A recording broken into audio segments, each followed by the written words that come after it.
नमस्कार, द अग्नि न्यूज की खास पेशकश खबर दिन भर में आपका स्वागत है। मैं हूं दीक्षा शर्मा। चलिए रुक करते हैं आज दिन भर की बड़ी खबरों की। विश्व स्वास्थ्य दिवस के अवसर पर मुख्यमंत्री विजयलाल शर्मा ने राजस्थान इंटरनेशनल सेंटर में राज्य स्तरीय समारोह में निरामय राजस्थान अभियान सहित विभिन्न स्वास्थ्य कार्यक्रमों का शुभारंभ किया। इस मौके पर चिकित्सा और स्वास्थ्य मंत्री गजेंद्र सिंह भी उपस्थित रहे। मुख्यमंत्री ने इस अवसर पर कई महत्वपूर्ण स्वास्थ्य योजनाओं की शुरुआत की, जिनमें ईट राइट राजस्थान अभियान, मिशन मधुहारी और मिशन लिवर स्माइल जैसी अभियान शामिल हैं। मुख्यमंत्री ने आयुष्मान आदर्श ग्राम पंचायत योजना का भी शुभारंभ किया, जिसके तहत mobile app, AYUSH package, AI आधारित monitoring system, learning management system, 29 स्तनपान प्रबंधन इकाइयां भी स्थापित की गयी।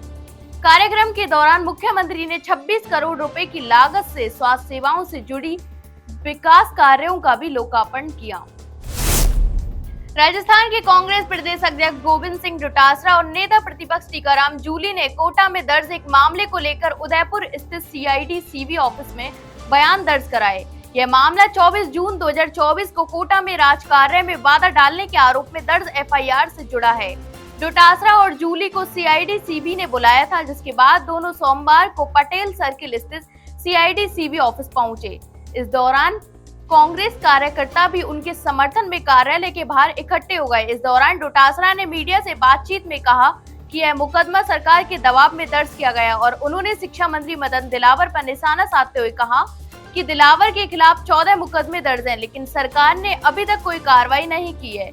इसी बीच डोटासरा ने इसे सरकार की दोहरी नीति बताते हुए आरोप लगाया कि एक ओर सरकार विपक्ष के नेताओं के खिलाफ एफआईआर दर्ज करती है, तो दूसरी ओर अपने मंत्रियों के खिलाफ कोई कदम नहीं उठाती। राजस्थान में 6,433 पदों पर आयोजित पशु परिचर भर्ती के परिणाम के बाद युवाओं में भारी आक्रोश देखने को मिल रहा है। नॉर्मलाइजेशन प्रक्रिया के कारण भर्ती परिणाम में विवाद उत्पन्न हो गया है, जिसे लेकर युवाओं का गुस्सा सड़कों पर फूट पड़ा है। 2 दिनों से प्रदेश भर में परिणाम को फिर से जारी करने की मांग उठ रही है और आज मनोज मीना के नेतृत्व में बड़ी संख्या में बेरोजगार युवा कर्मचारी चयन बोर्ड कार्यालय के बाहर एकजुट होकर धरना प्रदर्शन किया। इसी बीच युवाओं ने भर्ती के परिणामों को नॉर्मलाइजेशन के आधार पर गलत ठहराते हुए इसे दोबारा करने की मांग भी की। प्रदर्शन के दौरान पुलिस और युवाओं के बीच झड़प हुई, जिसके कारण स्थिति तनावपूर्ण हो गई। हालांकि प्रदर्शन के बाद एक प्रतिनिधि मंडल ने बोर्ड के अधिकारियों से वार्ता की और बोर्ड ने आश्वासन दिया कि इस पर विचार किया जाएगा। कांग्रेस सांसद राहुल गांधी आज बिहार के दौरे पर हैं। इसी बीच राहुल गांधी ने बिहार पहुंचने से पहले एक्स पर एक पोस्ट किया, जिसमें उन्होंने चंपारण सत्याग्रह और सामाजिक न्याय की क्रांति की बात करते हुए कहा कि बिहार की धरती हमेशा अन्याय के खिलाफ खड़ी हुई है। उन्होंने अपील की कि संविधान पर हमलों के खिलाफ, पक्षपात और भेदभाव के विरुद्ध, आर्थिक और सामाजिक समता के लिए हमें एकजुट होकर आवाज उठानी चाहिए। इस मौके पर राहुल गांधी ने पटना में आयोजित संविधान सम्मान सम्मेलन में शामिल होने के लिए लोगों से जोड़ने का आह्वान किया। कांग्रेस नेता कन्हैया कुमार ने भी एक्स पर पोस्ट करते हुए बताया कि राहुल गांधी बेगूसराय में पलायन रोको नौकरी दो यात्रा में शामिल होंगे और उन्होंने लोगों से अपील भी की वे इस यात्रा में शिरकत करें। कन्हैया ने कहा कि राहुल गांधी की अपील है कि बिहार में नौकरी, शिक्षा और प्रगति के लिए इस यात्रा में हिस्सा लें और व्हाइट टी-शर्ट पहनकर सरकार तक अपनी आवाज पहुंचाएं। राजस्थान में अप्रैल के पहले ही सप्ताह में भीषण गर्मी का रिकॉर्ड बना हुआ है। हालात ऐसे हैं कि राजस्थान में गर्मी का 56 साल पुराना रिकॉर्ड टूट चुका है। बाड़मेर जिले में 56 साल का ये रिकॉर्ड टूटा है, जहां पिछले घंटों के दौरान तापमान 45.6 डिग्री दर्ज किया गया। मौसम विभाग का कहना है कि इससे पहले बाड़मेर में 1969 में पारा 45.8 डिग्री था। राजस्थान के 22 शहर ऐसे हैं जहां तेज गर्मी के साथ अप्रैल के पहले सप्ताह में ही लू वाले हालात हैं। बाड़मेर के अलावा जैसलमेर में भी पिछले 24 घंटों के दौरान तापमान 45 डिग्री दर्ज किया गया। दोपहर होते ही राजस्थान के बाड़मेर, जैसलमेर, बीकानेर, जोधपुर, कोटा भट्टी की तरह तपने लगे हैं। पिछले 24 घंटों के दौरान राजस्थान के 22 शहरों में पारा 40 डिग्री पार पहुंचा है। मौसम विभाग का कहना है कि राजस्थान में तापमान बढ़ोतरी और हीट वेव का असर 9 अप्रैल तक रहेगा। बीकानेर, जोधपुर, उदयपुर, कोटा और जयपुर में हीट वेव के हालात रहेंगे। जोधपुर, कोटा में कहीं कहीं हीट वेव का येलो अलर्ट भी जारी है। राजस्थान के कृषि मंत्री डॉक्टर किरोड़ी लाल मीणा ने आज कृषि विभाग की एक महत्वपूर्ण बैठक की। इस बैठक में विभाग के सभी सीनियर अधिकारी भी मौजूद थे। बैठक का मुख्य उद्देश्य विभाग की योजनाओं की समीक्षा करना और लंबित प्रकरणों पर चर्चा करना था। कृषि मंत्री ने बैठक में विभाग की विभिन्न योजनाओं की जानकारी ली और अधिकारियों से अपडेट भी प्राप्त किया। उन्होंने खास तौर पर उन कार्यों और योजनाओं पर ध्यान दिया जो लंबे समय से पड़ी हुई हैं और जिनमें लापरवाही दिखाई दी है।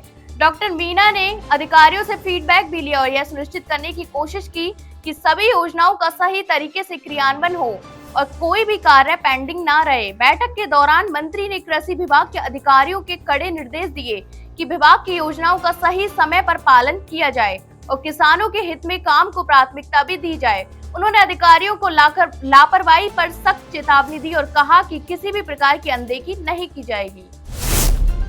भारतीय जनता पार्टी बीजेपी की स्थापना दिवस पर केंद्रीय मंत्री भूपेंद्र यादव ने पार्टी कार्यालय पर ध्वजारोहण किया और इस अवसर पर पार्टी के असंख्य कार्यकर्ताओं के योगदान को सराहना दी।